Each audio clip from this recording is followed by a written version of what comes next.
And two, I do want to apologize. I have come down with a cold, so I sound a little different.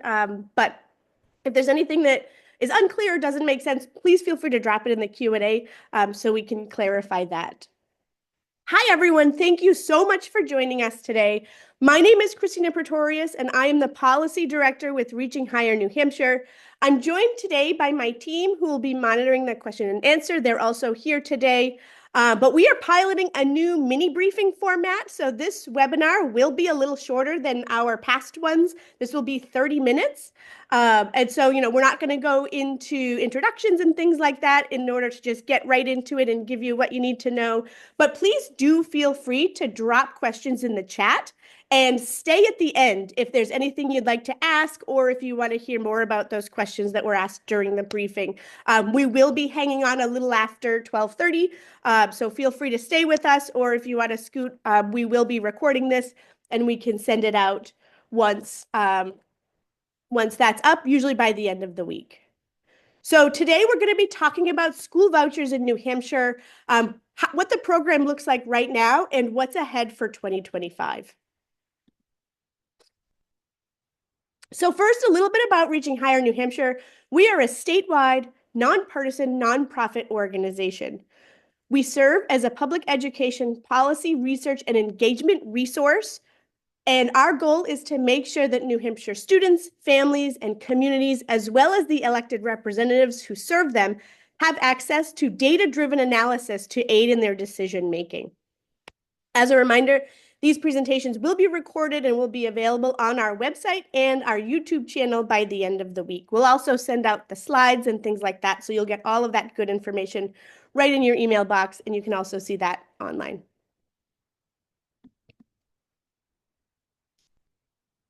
So to start, what are school vouchers? School vouchers are a broad set of policies that allow parents to use taxpayer funds to pay for private schools, religious schools, homeschooling, and education in general outside of the public school system.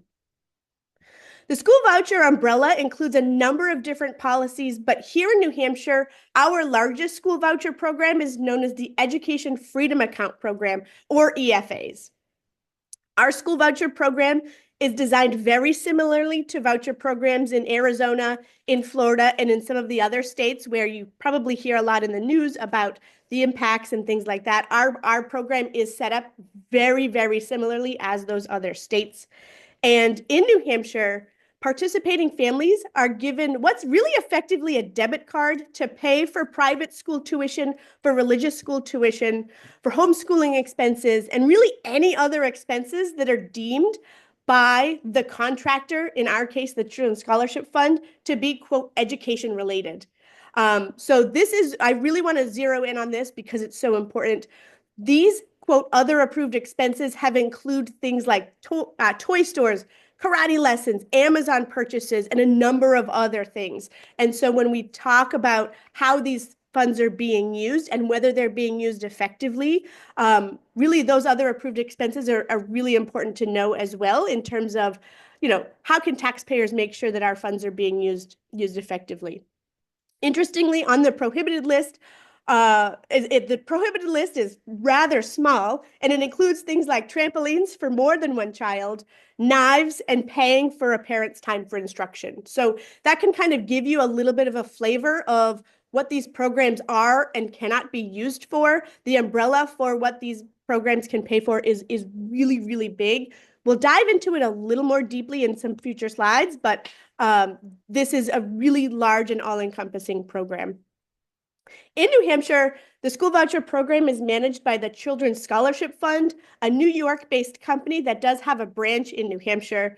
The Children's Scholarship Fund manages nearly everything about the program, determining if a student is eligible, how much money that student will receive, what they can spend it on, and if they're meeting the legal requirements for education in New Hampshire. This is a contract that the New Hampshire Department of Education has written with the Children's Scholarship Fund. And it's raised some major concerns around how contracting out the program has really limited the state's ability to monitor and oversee the program and its effectiveness.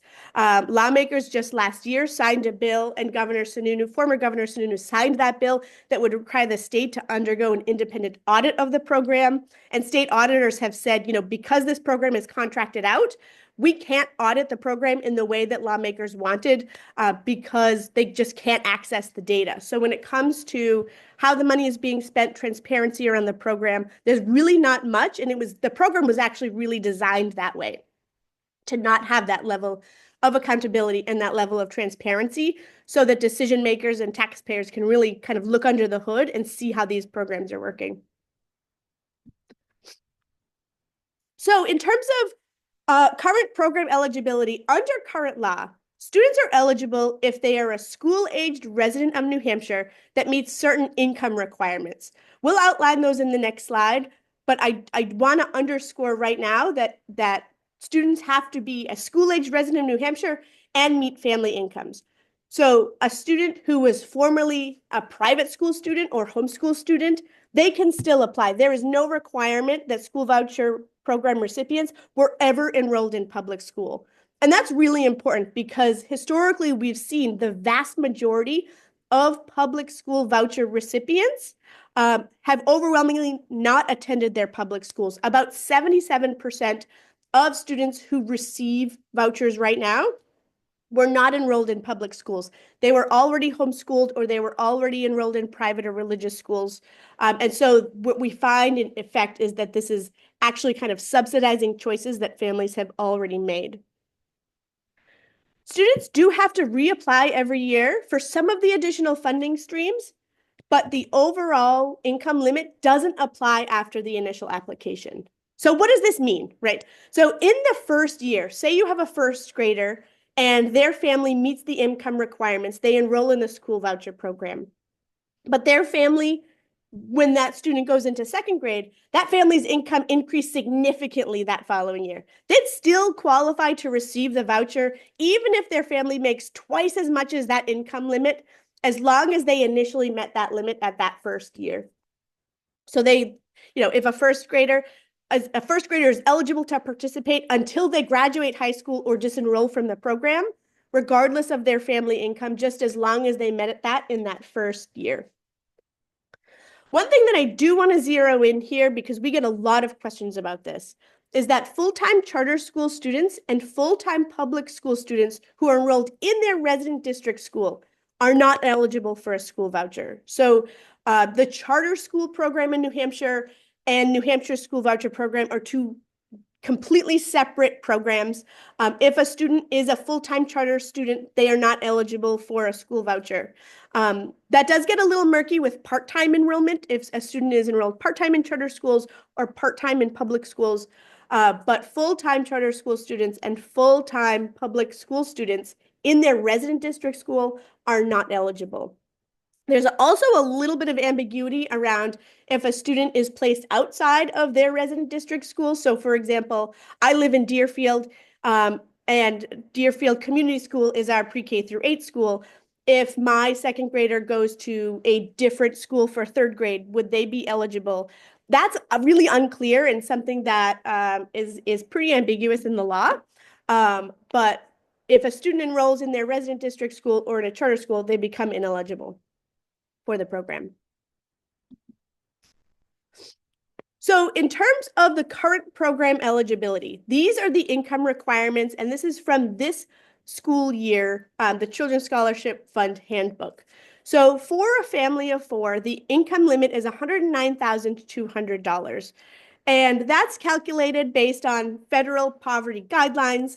But the important thing to know here is that the median household income in 2023 was about $96,000. And so what we're finding is that the income eligibility right now under current law is really pretty even to the median household income. And so when we talk about lawmakers expanding the program, expanding eligibility, increasing that income cap, what we're actually talking about is making wealthier families eligible for these subsidies, for these school vouchers. The program, when it was passed in 2021, was marketed by supporters as a way for lower income families to be able to pay for private schools, to be able to pay for homeschooling. But what we're seeing is that wealthier families take advantage of this program more. And in other states that have universal programs, what we find is that the wealthiest families use those public funds to send their kids to elite private schools, to religious schools, and to things like that. And that students who are navigating poverty, underserved students, are really they're left behind effectively. That these programs really, these school voucher programs really serve wealthier families.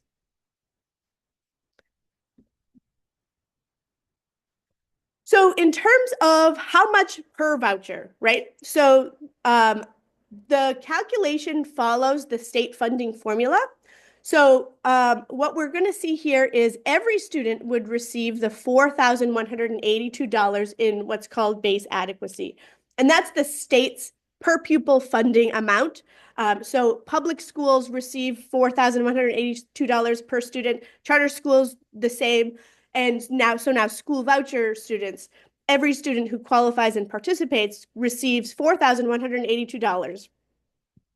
If they qualify for free and reduced priced lunch because they meet certain income requirements, voucher students would receive an additional $2,346 per year.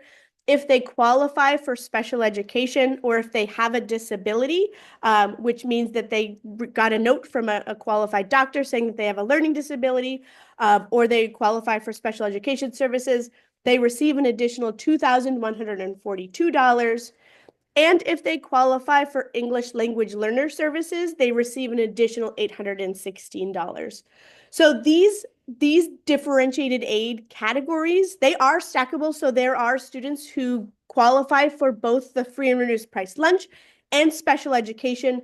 In that case, they would receive the $4,182 plus the about $2,300 and the $2,140. So effectively what they would receive would be about just over $8,000 in a school voucher every year.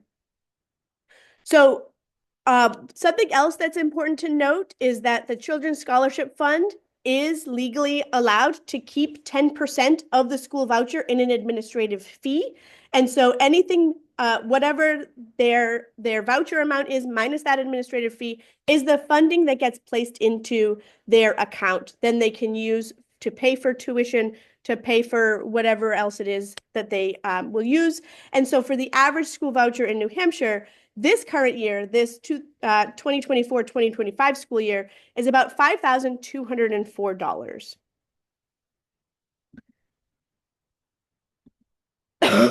Excuse me. So what are New Hampshire taxpayers paying for through this fund? Like, what are we paying for when it comes to the $5,204? What are families using this money on? About 63% of the voucher funds are used on private school tuition, and that is majorly religious school tuition. Those are mostly Christian schools here in New Hampshire. 18% of it is used on tuition and fees from online programs, and 8% is on summer education programs and specialized education programs. This includes things like learning co-ops. This includes dance and karate classes. This includes summer camp registration fees, Boy Scout and Girl Scout fees, those kinds of things. I do want to note that this is based on the latest available data, which is from the 2022-2023 program year. And that's really notable because that's the latest information that we have available. And in addition to that, this only accounts for about $10 million of the spending in that year. That's the only amount that was included in the report. But the state spent $15 million on the program. And so we don't know where that other $5 million was spent on. It's not included in the report, and we don't have access to that data. So when we talk about program accountability and transparency, this is one of the things that folks talk about we know where $10 million was spent 2 years ago, but we don't know what the program, what it was funding last year. And we don't know, that extra $5 million, where did it go? We just don't know. It's not included in the public reports. It's not included in anything else.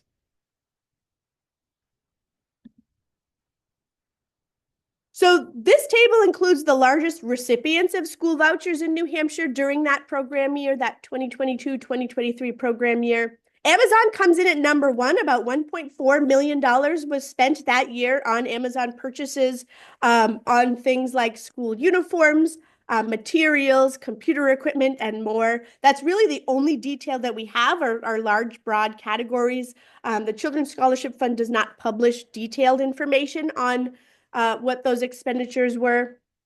But notably, the remaining top recipients are Christian schools in New Hampshire. So Laconia Christian Academy received $372,000 in public funds in that 2023 school year. Concord Christian Academy, $370,000. And so you can see down the line. I only included these because, frankly, they were the only ones that would fit on the slide. But if we were to look down at the next 5, 10, 15 recipients, they would also be Christian schools in New Hampshire. And why is that important? I do want to highlight this article that was published by ProPublica just yesterday, January 13th. This report shows that school vouchers have largely been a movement to fund religious schools, and we see that playing out here in New Hampshire with some of the largest recipients being those Christian schools. So, and in New Hampshire, in public hearings, even way back in 2021, we've heard that religious schools have really kind of depended on the state funding amid over a decade of their declining enrollment. So, schools in New Hampshire and nationally in other states are really depending on these public taxpayer funds to stay open, right? Christian and religious schools have faced declining enrollment over the past decade plus, and particularly in other states that have older school voucher programs, they've found that the voucher funds, those public taxpayer funds, are really subsidizing those religious schools and allowing them to stay open. And I can share this article for folks when we email out the slides and the recording. I can include a link to that as well so that folks can read it. So in terms of what else are New Hampshire taxpayers paying for through school vouchers, I want to draw folks' attention to Latitude Learning, which is a quote homeschool co-op that is actually owned and run by House Majority Leader Jason Osborne's wife. Representative Osborne is a vocal supporter of school voucher programs, and there have been a lot of questions since he's become a lawmaker and since this program has started about his conflict of interest. I think every year it's a question among lawmakers around his personal gain with the school voucher program because his family has received tens of thousands of dollars in school voucher funding really every year in the past couple of years. One of the other notable recipients of school voucher funds has been the St. Benedict Academy, which is run by a quote hate group as designated by the Southern Poverty Law Center. During oversight committees in the summer, the Children's Scholarship Fund received some very sharp feedback around the inclusion of this hate group's school in the voucher program. But I will confirm that as of yesterday, they are still an approved provider. And then I also want to draw folks' attention to a new company called 2 Hour Learning. They are now also an approved vendor through the New Hampshire School Voucher Program. And that's an AI-powered virtual school that claims that an AI tutor can teach students in 2 hours a day. And so that is, we're seeing that arise in other states as well. And so I just wanted to draw folks' attention that it is here in New Hampshire. They are gearing up to start a company here in New Hampshire, and it is currently approved by the New Hampshire School Voucher Program. So going into the impact of school vouchers, just a couple of really top lines in terms of talking about the impact, because this is a briefing, but we have a lot more resources on how school vouchers impact students, communities, and schools. on our website, and we can send that information out. But really, we wanted to highlight that statewide school voucher programs have large negative impacts on student outcomes. They reduce achievement in math, reading, science, and social studies. School voucher recipients are no more likely to graduate or enroll in college than their public school peers. And students who transfer back into public schools have substantial academic gains compared to students who stay in school voucher programs. And, these studies that look at academic outcomes, they're really long-term. They track students over time. They do it in a number of different states. And so we're pretty confident in what the data show in terms of these outcomes for students. The impact of school vouchers is that it also funds discriminatory practices. Private schools can and do discriminate on the basis of LGBTQ status, religion, academic achievement, disability status, and more. And so that is also a consideration when we're talking about funding these programs, is that it's actually taxpayers funding these discriminatory practices. And then one of the other impacts that we've been tracking more recently is actually tuition and inflation. So in states like Arizona, Oklahoma, and Iowa, school vouchers have caused private schools to raise tuition above the cost of inflation. And in New Hampshire, we have actually also seen that some New Hampshire private schools rely on the EFA program, the school voucher program, for their financial aid packages. And they make it a prerequisite for students to be qualifying for financial aid that they also apply for that school voucher program. And so, when it comes to these downstream effects, these are really, really important for folks to know about, for lawmakers to know about when they talk about potentially expanding the program or maintaining the program. So when we talk about students with disabilities, they face significant barriers to access and education when it comes to the school voucher programs. Families encounter financial strain because the program, the school voucher exceeds the amount that it actually costs to educate students, for students to get the services that they need. But also private and religious schools, they actually push out children that they determine to be, quote, too hard to educate. So if students need additional services, this report found that private schools will actually push out students with those discriminatory practices.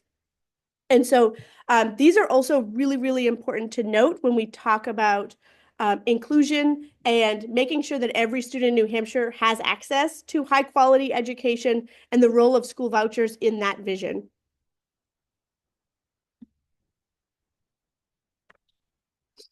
So kind of getting into a little bit of the cost modeling of school vouchers, how much they are actually costing New Hampshire. We very recently published a report on school voucher expansion and what that would cost the state. But before we get into those dollar amounts, I do really want to underscore that school vouchers divert funding from public schools. That every single dollar that's spent on school vouchers is one that is not available to be spent to fund public and charter schools, career and technical education programs, special education, school building projects, school safety grants, property tax relief programs. All of these things, because the school voucher program is paid for through the Education Trust Fund, and that Education Trust Fund also pays for all of these programs. Every dollar that is spent on a school voucher is diverted away from these other programs. And so when we think about the cost, we can compare it to the overall school spending in New Hampshire, but we also need to be really aware that each dollar that's spent is a dollar that's taken away from these other programs. So in New Hampshire, since the program's inception in 2021, about $75 million by the end of the school year will have been diverted away from public schools. The program, as you can see, has grown significantly. In its first year alone, it cost $8 million. And this year, in the 2024-2025 school year, it's projected to cost about $28 million. And so, this is really, really important because it diverts funding away, but also because of the lack of transparency in how these programs operate and what this money is being spent on. So when we talk about accountability for taxpayer funding and things like that, we're seeing that $75 million has been spent on this program in the past 4 years, and we know little to nothing about how it's being spent, where it's being spent, and whether it's being spent effectively. So there are 3 proposals this year to expand school vouchers. House Bill 115 would expand eligibility to all private school and homeschool students, regardless of income. That bill, it would be universal school voucher expansion. It has a public hearing this coming Thursday, and it's one that we are watching really, really closely. There are 2 additional bills, LSR 2025-0955, which would expand the school voucher program. We don't have the bill text for that yet, so it's unclear to us, how wide this would expand the school voucher program eligibility. And then LSR 2025-0091 would establish a local school voucher program funded directly from school district budgets. We don't talk about this one too much in this presentation because we don't have bill text yet. But once bill text is released, we will be doing a pretty thorough analysis around both of those proposals, and we will get that out on our website and probably have another webinar on them. But in terms of our analysis for school voucher expansion, right now we project that under current law, with the current income thresholds, the current program would cost about $28 million next year.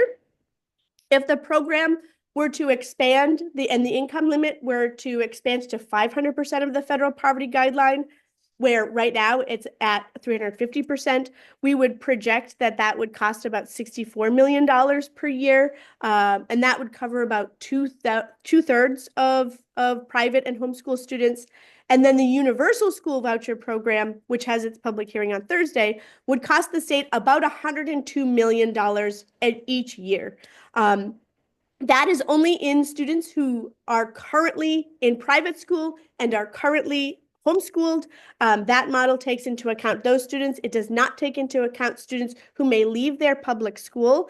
And that's intentional. That's because we know that in the past, and this is a trend that's carried on year to year, students have not left their public schools for vouchers. New Hampshire has not experienced this, that parents trust and rely on their public schools, that what school vouchers do in New Hampshire is really subsidize private and homeschool students who have already made the choice to either leave their public schools before or have just never enroll in public schools. So this $102 million takes into account all of the private school students and all of the homeschool students in New Hampshire right now, if they were all to participate in the school voucher under a universal school voucher program. So this is really important because, we're moving into a budget year and lawmakers are going to have to make some really tough choices. There are 2 school funding lawsuits that have shown that New Hampshire has been chronically underfunding its public schools for years, every single year, by about $500 million per year. The school building aid projects are on backlog. Districts have not been able to get the state funding that they need to go through with restoring their public school infrastructure. And just recently, the Department of Education has announced significant cuts to special education aid. And so, that's further downshifting that to local communities. And so all of these things together, as we move into a budget year and communities have their needs, lawmakers have their priorities, there are going to be serious questions around, this school voucher program that's effectively subsidizing choices, where is that in the priority level? And that's something that we'll be watching really, really closely. So, just to quickly wrap up, in terms of the legislative timeline, I do want to note here the public hearing on Thursday at 1 p.m. Mid-February is the deadline for the governor's budget proposal, and so we will have a lot more detail around what the Governor Kelly Ayotte is proposing. her thoughts on school voucher expansion, her thoughts on public school funding, and some of these other key pieces. So we'll have a lot more detail then. And then between February and July 1st is really a sprint for lawmakers and for folks who watch it closely. And so, as it moves through the House, as it moves through the Senate, we'll be sure to keep folks updated on the priorities, on what's moving, and how you can get involved. And so with that, I want to thank you for attending today. I do want to give a shout out to our Executive Director, Nicole Highmark, to Kayla Provencher, our policy researcher, and to Kelly Unteet, our Director of Public Relations. I'm Christina Pretorius, Reaching Higher's Policy Director. Our emails are here. Please feel free to reach out. And I'm going to see if one of the members of my team can see if there have been questions throughout the presentation. So if you want to stick around for questions, would love to have you. Otherwise, I hope everyone has a great day and you'll be hearing from us soon. Okay. Hi, Christina. This is Hi, Nicole, Nicole. our Executive Director. That was a fabulous presentation, and I hope people really appreciated the 30 minutes. You did an awesome job with the timing. We do have a couple of questions in the Q&A. So the first one is from Sandy Steele. And she's wondering if there's a way to apply the checklist that you shared from the ProPublica article to New Hampshire expenses. We can certainly do that. Yes, I can for sure. That's probably something that I would do offline and maybe share. Excuse me. But I can certainly work on that and send it around to folks. And then the other question is coming in from Elle Gallo, and I hope I'm pronouncing folks' names correctly. And she's wondering if Reaching Higher has a spreadsheet that sort of historically details all the proposed legislation on EFAs or school vouchers, I should say, since 2017. And it does that spreadsheet also track votes broken down by different lawmakers at the time. We certainly have been tracking proposed legislation on EFAs, both in terms of expanding the program and in terms of some lawmakers' efforts to put more accountability and transparency into the program. So every year there are really these two different kind of tracks of legislation around, some lawmakers want to expand it. And some lawmakers want to make sure that, it has budgetary restrictions or, there are accountability measures included in there. We can certainly put that together. I think that is really important information and context to have. And so stay tuned. We can certainly do that. Okay, and as we do this Q&A, a couple of more questions are coming in. The next one is from Heaven McGuire, and she is inquiring about the statistic you mentioned about the 77% of students using vouchers have never attended public school. And she's asking, is that national or New Hampshire specific? That is New Hampshire specific. So that is based on data that the New Hampshire Department of Education publishes. They track students who leave their public schools for school vouchers, and year after year, it's about 75% of students were not in public schools. So that is New Hampshire specific. Okay, and the next one is coming in from Simonda Thurber, and she is asking about programs such as music, art, world language in public schools. How are they affected by public school funds being diverted by school vouchers? Yeah, I think this is a great question. And it's one that I didn't get to talk about too much in the presentation because it was so brief. We wanted to intentionally make it pretty short for folks. But we see community after community really struggling under the weight of New Hampshire's inequitable school funding system, right? Courts have ruled that it is inequitable. Our communities are saying, hey, New Hampshire is the state of New Hampshire provides the smallest share of state funding to its public schools out of all 50 states. We are literally ranked 50th. And so when we talk about funding this parallel school voucher system, you know, that $28 million, that $64 million, that $102 million that we will spend on school vouchers can be spent on our public schools and sent to, it can be restored in targeted aid programs, right, that have been cut over the past 3 or 4 years. It can be used to fund art programs in schools. It can be used to fund anything else in our public schools, but is not, because it is being spent on school vouchers.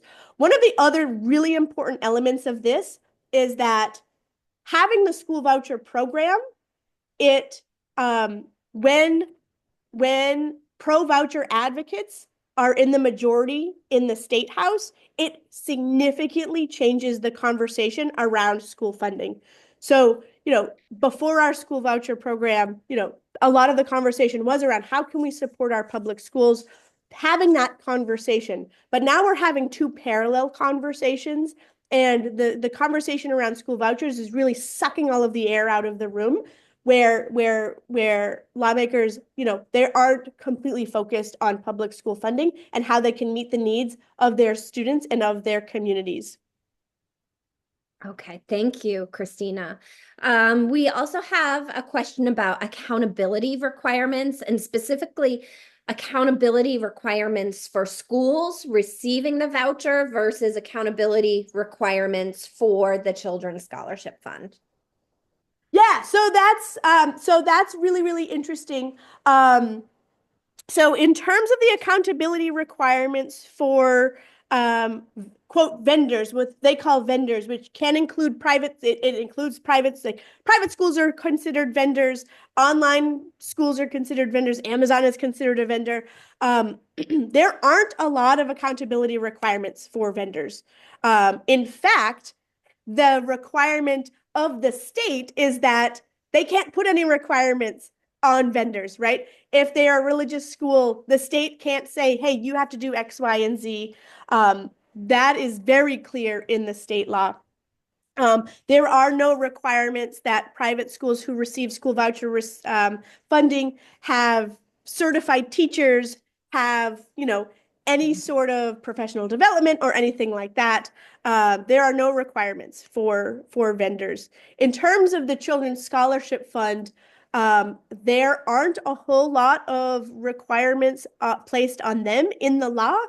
There are some agreements where the Children's Scholarship Fund has said, hey, we'll share X, Y, and Z information, but that's not actually in the law. They're kind of just doing that because they've been asked and that kind of thing.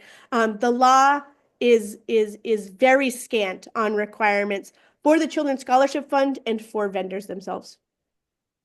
Okay, and the next one is a bit of a statement followed by a question, Christina. So the statement is, lawmakers say vouchers don't take away from public schools. The question is, where does the money come from that goes into the Education Trust Fund? I heard from the New Hampshire Fiscal Policy Institute that it is multiple revenue streams. That's right. Yep. So the Education Trust Fund is funded largely by business taxes. That's the business profits tax and the business enterprise tax. There are other funding streams like funding from the Lottery Commission, which is actually shockingly small. I think that is a surprise that I regularly hear of how small that amount actually is when you consider the larger umbrella.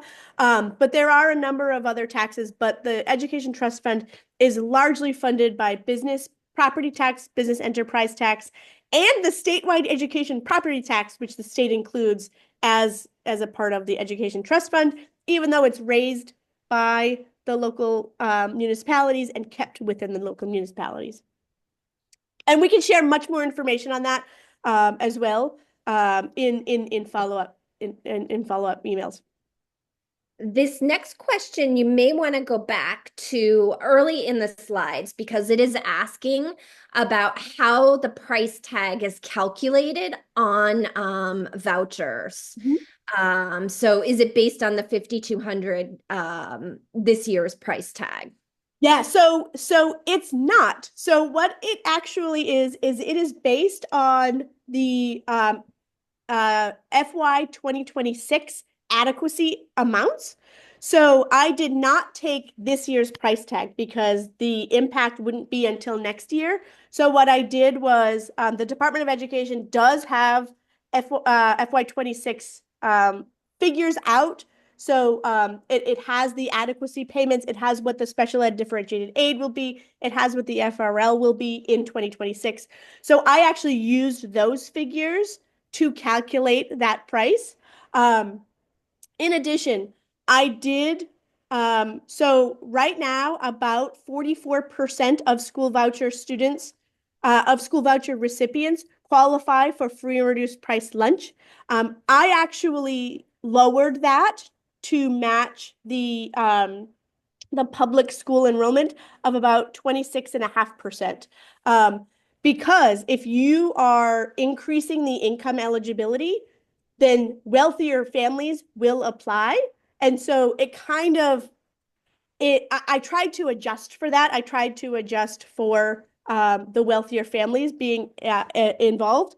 And so the $102 million may actually be a relatively conservative number if there are more students in the program that would qualify for things like free reduced price lunch or special education services.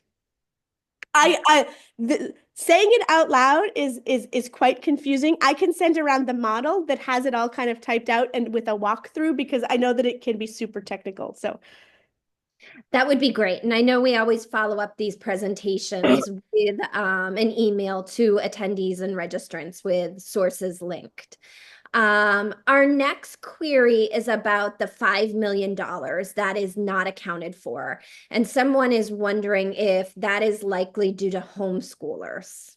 I don't think so because the Children's Scholarship Fund, that report is supposed to capture all spending. And so if I were to make an assumption, my assumption would be that that $5 million went unspent because school voucher recipients are allowed to roll over their accounts year after year. So if you say my family received $4,000 in a school voucher and I only spent $2,000 in one year, I carry that $2,000 over to the next year. So the next year I have $6,000, right? And so there's no requirement that all of the funding be spent in that year, in that school year. It does carry over. So my wonder is if that $5 million that wasn't reported was carried over in the accounts for the following year. And that's really, that is an important point because families can roll it over year to year, and it can also be used on higher education. That is an acceptable use of school vouchers. And so in other states, we've heard folks kind of sounding alarms of like, hey, people enroll in the school voucher program and then they kind of hoard the money until they can spend it on their higher ed after their student graduates or something like that. So the long and the short of it is my assumption would be that that $5 million had just gone unspent and it kind of carries over from year to year. Okay, thank you. The next question is trying to develop an understanding between the conflict that exists with the New Hampshire state constitution about public funds going to religious institutions or religious education. And if that is a viable sort of taxpayer dispute, or if the point or if the objection is moot because of the US Supreme Court decision in 2022. Yeah, so this is a really interesting question, and it's one that hasn't really been explored in New Hampshire. This question is going through the works in other states, but it has not gone through New Hampshire yet. There have been several lawsuits around the school voucher program, but they didn't touch on the prohibition of spending public funds on religious education. And so the long and the short of it is that I would not be able to say whether or not that objection is moot. But I do know that there's movement in other states around challenging the constitutionality of their school voucher programs, given the prohibition on religious education in their own constitutions. And so this is a question that is being raised quite a bit. And I haven't necessarily seen anything in New Hampshire thus far, but it wouldn't be surprising if this question continued to come up. Yeah, so something definitely to continue watching. So we have somebody inquiring, it's in line with where we track the expenses going to through the school voucher program. And while we talked about school vouchers going to religiously based schools, this participant is wondering if we have more narrowly defined information on money going to micro schools. There are there are money does go to micro schools. So Prenda, which has a contract with the New Hampshire Department of Education, it is a micro school. They are a recipient, and they did receive quite a few public dollars in the 2022-2023 school year that I had indicated. And then there are a number of other micro school organizations that have also received the funding. And so, yes, we are seeing a growing micro school trend, not only here in New Hampshire, but also nationally. The thing to remember with micro schools is that in a lot of ways, they are not considered non-public schools. They are not considered public schools, and they are not considered daycares. So when it comes to the laws around operating a micro school in New Hampshire, it gets very, very vague very, very quickly. You know, what are their requirements in terms of safety, like very basic fire safety, things like that? Because they're not a non-public school, those rules don't apply to them. They're not a public school, so that doesn't apply to them. So there are a lot of questions around micro schools, but that is a growing area, both in New Hampshire and nationally. So I have another interesting question too that might have some national context attached to it. And that is about using family income to determine voucher value. So given the tuitions at school and the limited amount of voucher money, it seems that there is unequal access for those that, come from higher income values than those that do not. And is there a chasm here? And how will this inadequacy be addressed? Yeah, so I have not heard any conversations around doing what I think if I'm understanding the question correctly, having like a sliding scale of voucher amounts. I haven't heard anything about that either in New Hampshire or nationally. But what I have heard, to your point, is that that private schools, I think you had said this, private schools raise their tuition in where a school voucher is, right? So as a state adopts a school voucher program, that school population may have a school voucher, and so they can afford a little more, right? And so the tuition creeps up a little, and it goes up and up and up. And so I think that is a big consideration. I think it's something that folks are really reckoning with.